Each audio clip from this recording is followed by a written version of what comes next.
بسم اللہ الرحمن الرحیم۔ السلام علیکم عزیز طلبہ و طالبات۔ آج ہم جماعت ناہم کی اردو کی کتاب کا سبق کتبہ کی آسان الفاظ میں وضاحت کریں گے، اور یہ ہے حصہ دوم۔ حصہ اول میں نے آپ لوگوں کو پیج نمبر 60 تک پڑھا دیا تھا۔ آج جو پڑھیں گے یہاں سے آغاز کرتے ہیں۔ مستقبل کی یہ خیالی تصویر اس کے ذہن پر کچھ اس طرح چھا گئی کہ یا تو وہ اس مرمری ٹکڑے کو بالکل بے مصرف سمجھتا تھا بغیر کسی استعمال کے، یا اب اسے ایسا محسوس ہونے لگا گویا وہ ایک عرصے سے اس قسم کے ٹکڑے کی تلاش میں تھا، اور اگر اسے نہ خریدتا تو بڑی بھول ہوتی۔ شروع میں جب وہ ملازم ہوا تھا، یعنی اس کی نوکری لگی تھی، تو اس کا کام کرنے کا جوش اور ترقی کا ولولہ بھی جوش کو کہتے ہیں، انتہا کو پہنچا ہوا تھا، بہت زیادہ بڑھا ہوا تھا۔ مگر 2 سال کی سعی لا حاصل، یعنی بہت زیادہ کوشش کرنے کے بعد بھی اسے کچھ نہ حاصل ہوا۔ اس کے بعد رفتہ رفتہ اس کا جوش ٹھنڈا پڑ گیا اور مزاج میں سکون آ چلا تھا، مگر سنگ مرمر کے ٹکڑے نے پھر اس کے خیالوں میں ہلچل ڈال دی۔ مستقبل کے متعلق طرح طرح کے خوش آئندہ آنے والے خیالات ہر روز اس کے دماغ میں چکر لگانے لگے۔ اٹھتے بیٹھتے، سوتے جاگتے، دفتر جاتے، دفتر سے آتے، کوٹھیوں کے باہر لوگوں کے نام کے بورڈ دیکھ کر، یہاں تک کہ جب مہینہ ختم ہوا اور اسے تنخواہ ملی تو اس نے سب سے پہلا کام یہ کیا کہ سنگ مرمر کے ٹکڑے کو شہر کے ایک مشہور سنگ تراش، پتھر تراشنے والا جو ہوتا ہے، اس کے پاس لے گیا، جس نے بہت چابک دستی مہارت سے اس پر اس کا نام کندہ کر دینا، چھدوا دینا، کندہ کر کے کونوں میں چھوٹی چھوٹی خوشنما اچھی دکھنے والی بیلیں ڈال دی یا بنا دی۔ اس سنگ مرمر کے ٹکڑے پر اپنا نام کھدا ہوا دیکھ کر اسے ایک عجیب سی خوشی ہوئی۔ زندگی میں شاید یہ پہلا موقع تھا کہ اس نے اپنا نام اس قدر جعلی حروف، موٹے حروف میں لکھا ہوا دیکھا تھا۔ سنگ تراش کی دکان سے روانہ ہوا، پتھر تراشنے والے کی دکان سے روانہ ہوا تو بازار میں کئی مرتبہ اس کا جی چاہا کہ کتبہ پر سے اس اخبار کو اتار ڈالے جو دکاندار نے چڑھائی تھی، اخبار جس میں سنگ تراش نے اسے لپیٹ دیا تھا، اور اس پر ایک نظر اور ڈال لے، مگر ہر بار ایک نامعلوم حجاب، شرم جیسے اس کے ہاتھ پکڑ لیتی، یا حجاب جیسے اس کا ہاتھ پکڑ لیتا۔ شاید وہ راہ چلتوں کی نگاہوں سے ڈرتا تھا کہ کہیں وہ اس کتبہ کو دیکھ کر اس کے ان خیالات کو نہ بھانپ جائیں، اندازہ نہ لگا لیں جو پچھلے کئی دنوں سے اس کے دماغ پر مسلط تھے، چھائے ہوئے تھے۔ گھر کی پہلی سیڑھی پر قدم رکھتے ہی اس سے رہا نہ گیا اور اس نے اخبار اتار پھینکا اور نظریں کتبہ کی دلکش تحریر پر گاڑے دھیرے دھیرے سیڑھیاں چڑھنے لگا۔ بالائی اوپر کی منزل میں اپنے مکان کے دروازے کے سامنے پہنچ کر رک گیا، جیب سے چابی نکالی، قفل کھولنے لگا، تالا کھولنے لگا۔ پچھلے 2 برس میں آج پہلی مرتبہ اس پر یہ انکشاف ہوا، یہ بات واضح ہوئی کہ اس کے مکان کے باہر ایسی کوئی جگہ ہی نہیں کہ اس پر کوئی بورڈ لگایا جا سکے۔ اگر جگہ ہوتی بھی تو اس قسم کے کتبے وہاں تھوڑی ہی لگائے جاتے ہیں، ان کے لیے تو بڑا سا مکان چاہیے جس کے پھاٹک کے باہر لگایا جائے تو آتے جاتے کی نظر بھی پڑے۔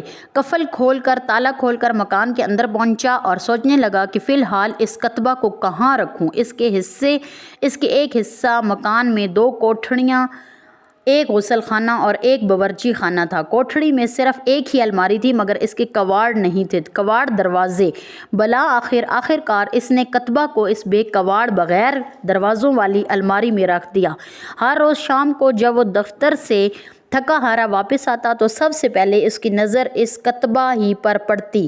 امیدیں اسے سبز باغ دکھاتیں کہ اس کا اپنا کبھی علیحدہ گھر ہوگا تو وہ کتبہ کو لگائے گا اپنے گھر کے دروازے کے اوپر، اور دفتر کی مشقت کی تھکاوٹ کسی قدر کم ہو جاتی جب اسے وہ یہ خیالات آتے۔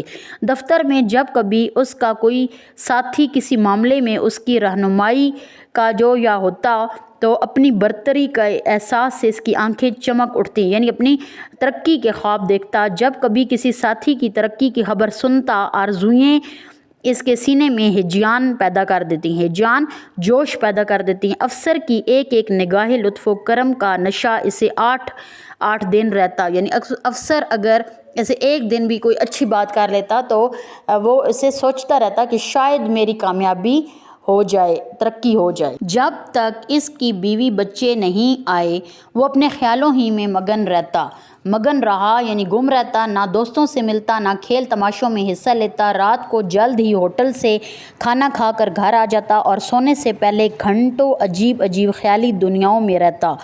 عجیب تصورات خیال آتے اسے، مگر ان کے آنے کی دیر تھی، نہ تو وہ فارغ وقت رہا اور نہ ہی وہ سکون ملا۔ ایک بار پھر گھر کے کاموں کی فکروں نے اسے ایسا گھیر لیا کہ مستقبل کی یہ سہانی تصویریں رفتہ رفتہ دھندلی پڑ گئیں کہ اب اسے وقت ہی نہ ملتا تھا یہ سب کچھ سوچنے کا۔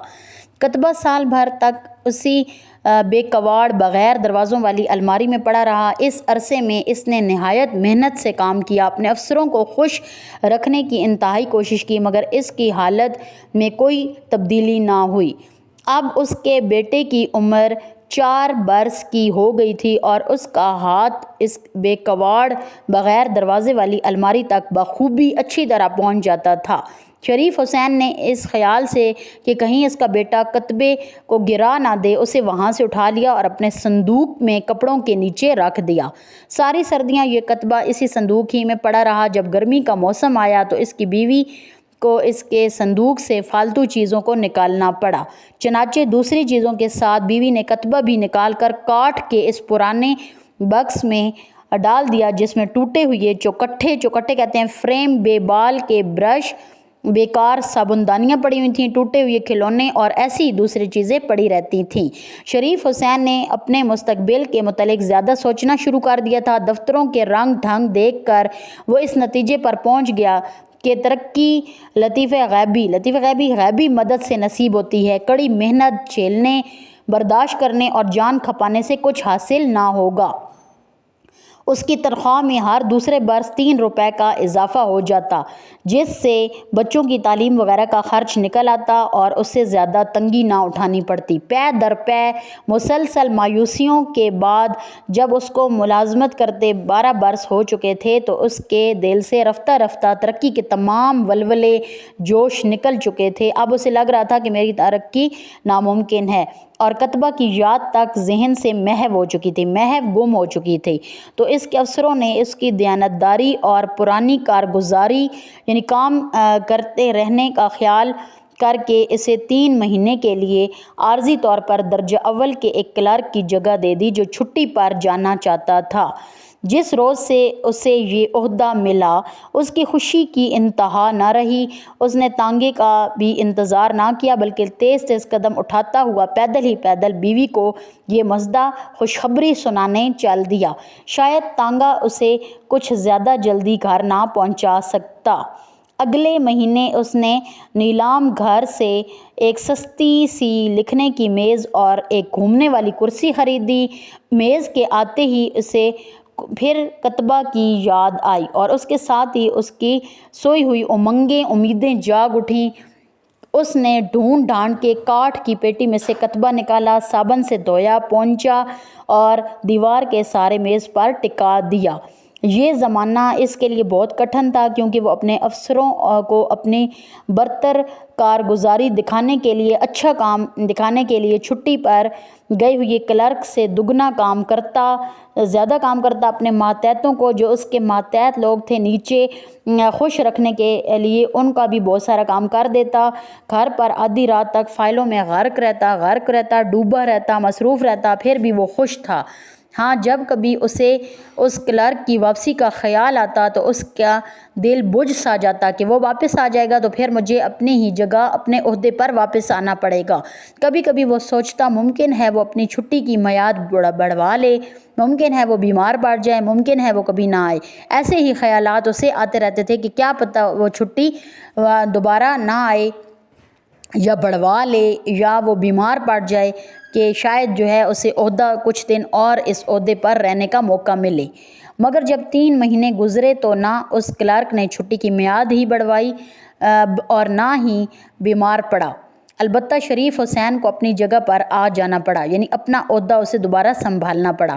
اس کے بعد جو دن گزرے وہ اس کے لیے بڑی مایوسی اور افسردگی کے تھے۔ تھوڑی سی خوشحالی کی جھلک دیکھ لینے کے بعد اب اسے اپنی حالت پہلے سے بھی زیادہ ابتر خراب معلوم ہونے لگی تھی، کیونکہ وہ اپنے عہدے پر واپس آ گیا تھا۔ اس کا جی کام میں متعلق بالکل نہ لگتا تھا، مزاج میں الکس، سستی اور حرکات میں سستی سی پیدا ہونے لگی۔ ہر وقت بیزار سا اکھڑا سا رہتا تھا، نہ کبھی ہنستا نہ کسی سے بولتا چلتا، مگر یہ کیفیت چند دن سے زیادہ نہ رہی۔ افسروں کے تیور کہتے ہیں اثرات جلد ہی اسے راہ راست سیدھی راہ پر لے آئے۔ اب اس کا بڑا لڑکا چھٹی میں پڑھتا تھا اور چھوٹا چوتھی میں۔ منجلی درمیانی لڑکی ماں سے قرآن مجید پڑھتی، سینہ پرونا سیکھتی اور گھر کے کام کاج میں اس کا ہاتھ بٹاتی۔ باپ کی میز کرسی پر بڑے لڑکے نے قبضہ جما لیا، وہاں بیٹھ کر وہ اسکول کا کام کیا کرتا۔ چونکہ میز کے ہلنے سے کتبہ گر جانے کا خدشہ تھا، ڈر رہتا تھا، اور پھر اس نے میز کی بہت سی جگہ بھی گھیر رکھی تھی، اس لیے اس لڑکے نے اسے اٹھا کر پھر اسی بے کواڑ بغیر دروازوں والی الماری میں رکھ دیا۔ سال پر سال گزرتے گئے۔ اس عرصے میں کتبہ نے کئی جگہیں بدلیں، کبھی بے کواڑ کی الماری میں تو کبھی میز پر، کبھی صندوقوں کے اوپر تو کبھی چارپائی کے نیچے، کبھی بوری میں تو کبھی کاٹھ کے بکس میں۔ ایک دفعہ کسی نے اٹھا کر باورچی خانے کے اس بڑے طاق میں رکھ دیا جس میں روز کے استعمال کے برتن رکھے رہتے تھے۔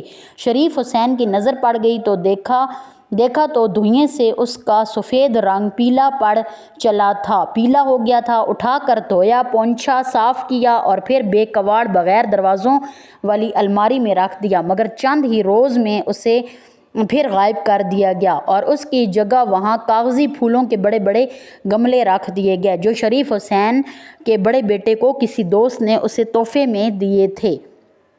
رنگ پیلا پڑ جانے سے کتبہ الماری میں رکھا ہوا بدنما بدصورت معلوم ہوتا تھا، مگر اب کاغذی پھولوں کے سرخ رنگوں سے الماری میں جیسے جان پڑ گئی تھی اور ساری کوٹھڑی دہک اٹھتی تھی۔ کس کی وجہ سے؟ کاغذی پھولوں کے گملوں کی وجہ سے اب خوبصورت لگتی تھی۔ اب شریف حسین کو ملازم ہوئے پورے 20 سال گزر چکے تھے۔ اس کے سر کے بال آدھے سے زیادہ سفید ہو چکے تھے اور پیٹھ میں گدی سے ذرا نیچے خم آ گیا تھا، یعنی ریڑھ کی ہڈی کا نچلا حصہ اس میں خم آ گیا تھا۔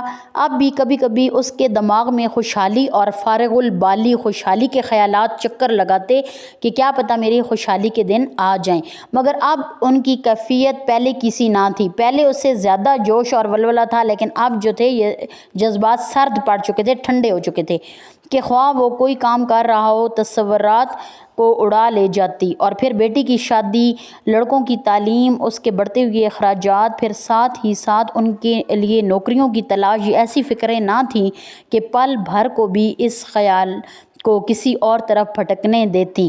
اب اسے اپنی بیٹی کی شادی کی فکر تھی، لڑکوں کی تعلیم، نوکریوں کی فکر کھائے جا رہی تھی۔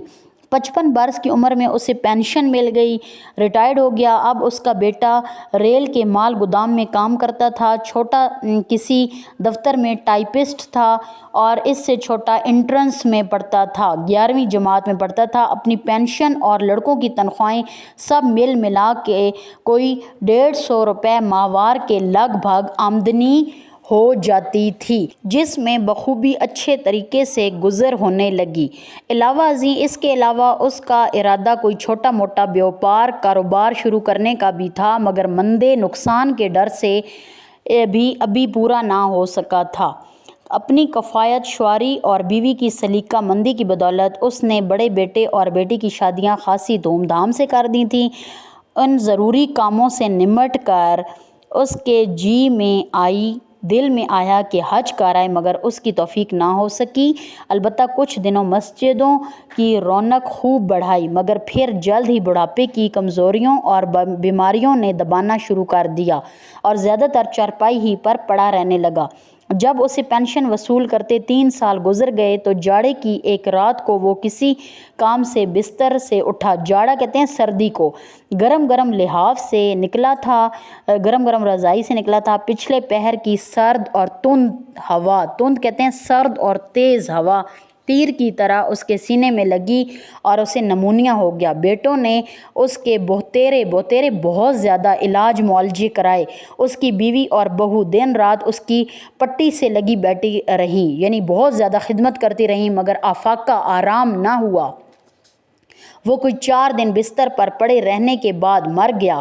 اس کی موت کے بعد اس کا بڑا بیٹا مکان کی صفائی کرا رہا تھا اور پرانے اسباب سامان کا جائزہ لیتے ہوئے ایک بوری میں سے اسے یہ کتبہ مل گیا جو شریف حسین نے بنوایا تھا۔ بیٹے کو باپ سے بے حد محبت تھی۔ کتبہ پر باپ کا نام دیکھ کر اس کی آنکھوں میں بے اختیار آنسو بھر آئے اور وہ دیر تک ایک محویت کے عالم میں اس کی خطاطی لکھے ہوئے اور نقش و نگار کو دیکھتا رہا کہ اس خوبصورت انداز میں اس کتبہ کو بنایا گیا تھا۔ اچانک اسے ایک بات سوجی، خیال آیا کہ جس نے اس کی آنکھوں میں چمک پیدا کر دی، امید پیدا کر دی۔ اگلے روز وہ کتبہ کو ایک سنگ تراش پتھر تراشنے والے کے پاس لے گیا اور اس سے کتبہ کی عبارت میں تھوڑی سی ترمیم کروائی۔ ترمیم کہتے ہیں تبدیلی کو، اور پھر اسی شام اسے اپنے باپ کی قبر پر نصب کر دیا۔